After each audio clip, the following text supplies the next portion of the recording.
Šonadēļ Eiropas komisija pieņēma gala lēmumu par starptautiskā aizdevuma piešķiršanu Latvijai, un šī mēneša laikā Latvija saņems 1,2 miljardus eiro.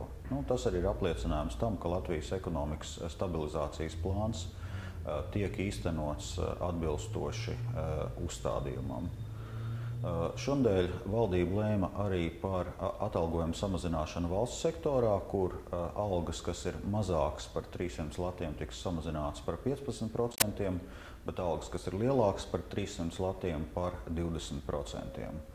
Atsevišķi jautājums ir par pedagoģu darba samaksu, kur gan šonadēļ, gan nākošais nedēļa man ir tikšanās ar Latvijas izglītības zinātnes darbinieku arotbiedrību, lai rastu vienošanos kopīgi ar Izglītības zinātnes ministriju pedagoģu darba samaksas jautājumā.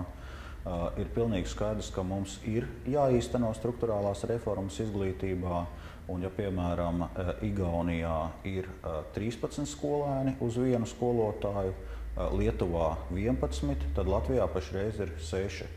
Un Izglītības zinātnes ministrijas priekšlikums ir virzīties uz to, lai Latvijā būtu 9 skolēni uz vienu pedagogu.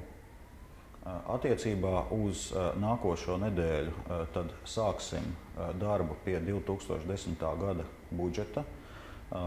Nacionālās trīspusējās sadarbības padomes sēdē mēs esam vienojušies par budžeta izstrādes grafiku un jau no lēmumu sākotnējām stadijām iesaistīsim sociālos partnerus.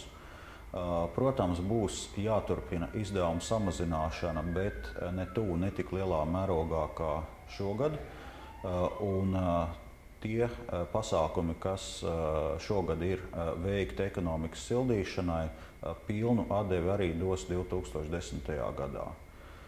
Tāpat nākošnedēļ ir paredzēta tikšanās ar līdzinējo NATO ģenerālsekretāru Šēferu kungu, kas ir tāds zināms atskaites posms arī Latvijas un NATO sadarbībā, jo Šēferu kungs bija NATO ģenerālsekretārs arī laikā, kad Latvija iestājās NATO.